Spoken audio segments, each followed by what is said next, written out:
بسم اللہ الرحمن الرحیم۔ زنا کی برائی اور اس کی خطرناکی کے بارے میں ہم نے جانا کہ زنا صرف ایک برا عمل نہیں بلکہ زنا ایک ایسا عمل ہے جو انسان کو طرح طرح کے گناہوں میں مبتلا کر دیتا ہے۔ انسان شیطان کے چنگل میں پھنس جاتا ہے اور وہ گناہوں کے دلدل میں جا پڑتا ہے اور پھر اس کی وجہ سے وہ ہزاروں طرح کے گناہوں کا عادی بن جاتا ہے۔ اب سوال یہ ہے کہ ہم زنا کے راستے پر چلنے سے بچیں تو کیسے بچیں؟ وہ کون سا طریقہ ہے کہ جس کی وجہ سے ہم زنا کے راستے پر چلنے سے بچ سکتے ہیں؟ کیا صرف کوئی ایسی دعا ہے جسے پڑھ لینے سے ہم زنا کے راستے پر چلنے سے بچ جائیں؟ یا پھر کوئی ایسا وظیفہ ہے جس کو کر لینے سے ہم زنا کے راستے پر چلنے سے بچ جائیں؟ جی نہیں۔ کسی بھی گناہ کو چھوڑنے کے لیے، گناہ سے بچنے کے لیے صرف دعا یا صرف وظیفہ کافی نہیں۔ صرف دعا پڑھ لینے سے یا وظیفہ کر لینے سے انسان گناہوں سے بچ نہیں سکتا جب تک کہ وہ خود اپنی کوشش نہ کرے۔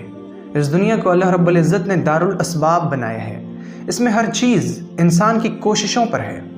انسان کوشش کرے گا تو کام ہوگا، کوشش نہیں کرے گا اور پھر نتیجے کی امید کرے گا تو یہ اس کی بے وقوفی کہلائے گی۔ زنا اور زنا کے راستے پر چلنے سے بچنے کے لیے سب سے پہلی چیز جو ضروری ہے وہ یہ کہ ہمارا کوئی دینی مرکز ہو۔ دینی مرکز کا مطلب ہے کوئی ایسا شخص جس سے ہم دین کی معلومات حاصل کر سکیں، کوئی ایسا شخص جس سے ہم دینی رہنمائی حاصل کر سکیں، کوئی ایسا شخص جس سے ہم اپنی باتیں سنا کر ان سے رہنمائی حاصل کر لیں۔ وہ شخص ہمارے لیے دینی مرکز، دینی مرجع کی حیثیت رکھتا ہے۔ نبی اکرم صلی اللہ علیہ وسلم کے زمانے میں تمام لوگوں کے لیے دینی مرکز نبی صلی اللہ علیہ وسلم تھے۔ آپ کے بعد صحابہ کرام جن جن علاقوں میں تشریف لے گئے وہ صحابہ کرام لوگوں کے لیے دینی مرجع تھے، اور اس کے بعد محدثین، فقہاء اور بڑے بڑے ائمہ کرام وہ سب دینی مرجع تھے لوگوں کے۔ اس وقت علماء کی کمی نہیں ہے، علماء بہت ہیں، دینی رہنما بہت ہیں۔ ہمیں ایک ایسا دینی رہنما چننا ہے کہ جس تک ہم اپنی بات پہنچا سکیں، جن سے ہم بات کر سکیں اور وہ ہماری باتوں کا جواب بھی دیں، جن کے سامنے ہم ساری باتیں کھول کر رکھیں اور پھر وہ ہماری دینی رہنمائی کریں۔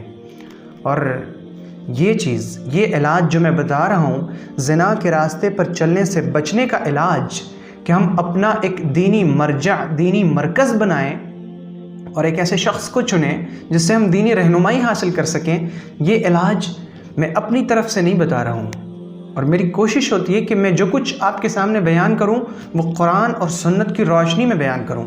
آپ ذرا اس حدیث کو دیکھیں جو مسند احمد کی اور طبرانی کی بالکل صحیح حدیث ہے۔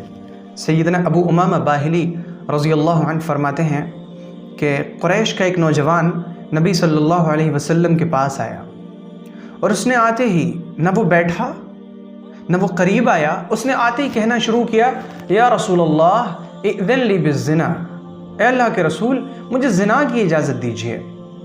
کیونکہ وہ ایک ایسا نوجوان تھا جس کے اندر شہوت جوش مار رہی تھی، شہوت کا غلبہ تھا اس کے اوپر۔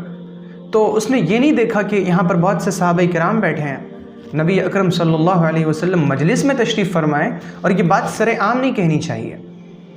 شہوت ان کے اوپر غالب تھی تو انہوں نے آ کر بس یوں ہی سر عام کہنا شروع کیا، یا رسول اللہ مجھے زنا کی اجازت دیجیے۔ چنانچہ جو صحابہ کرام تھے وہ انہیں ڈانٹنے لگے، ڈپٹنے لگے کہ یہ کون سی بات ہے، پیغمبر صلی اللہ علیہ وسلم تشریف فرمائے اور تم اس طرح کی بات کر رہے ہو۔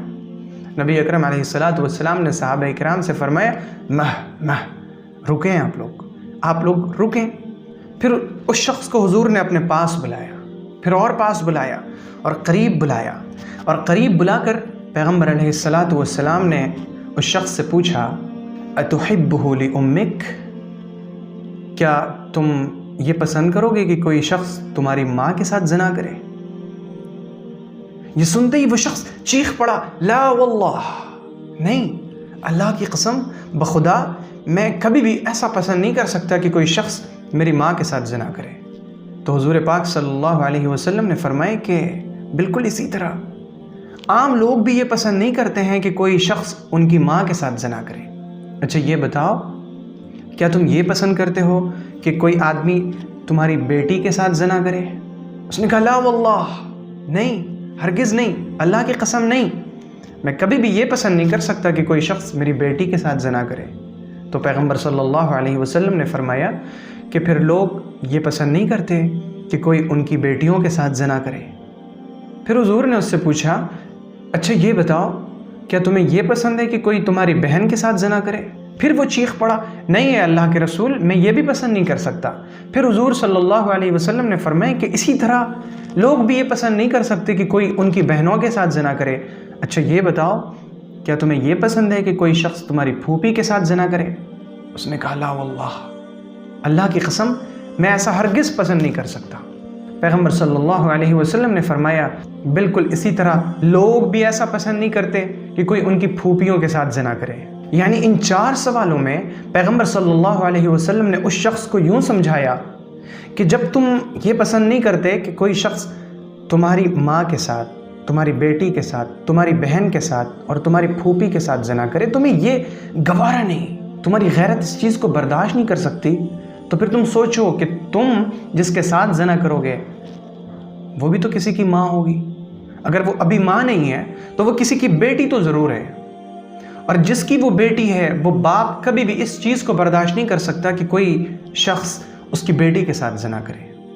اور اگر وہ عورت کسی کی بہن ہے تو کیا اس عورت کا بھائی یہ برداشت کرے گا کہ تم اس کی بہن کے ساتھ زنا کرو؟ اگر وہ کسی کی پھوپھی ہے تو کیا اس کے بھتیجے کو یہ برداشت ہوگا کہ تم اس کی پھوپھی کے ساتھ زنا کرو؟ جس طرح تم پسند نہیں کرتے کہ لوگ تمہارے محرموں کے ساتھ زنا کریں، بالکل اسی طرح کوئی شخص بھی یہ پسند نہیں کر سکتا کہ لوگ ان کے محرموں کے ساتھ زنا کریں۔ پھر پیغمبر صلی اللہ علیہ وسلم نے اس شخص پر اپنا ہاتھ رکھا اور اللہ تعالیٰ سے دعا فرمائی اللہم اغفر ذنبہ وطہر قلبہ وحسن فرجہ، اے اللہ اس کے گناہ کو معاف فرما دے، اب تک جو اس نے کیا اسے معاف فرما دے، یا رب العالمین اس شخص کے دل کو پاک فرما دے اور اس کی شرمگاہ کو محفوظ فرما دے، یعنی زنا سے اور ان جیسے گناہوں سے۔ آپ نے اس حدیث کا جائزہ لیا کہ ایک شخص جو شہوتوں سے لبریز تھا، جس کے اندر شہوتیں جوش مار رہی تھیں، اس نے اپنی شہوت کا علاج کیسے کیا؟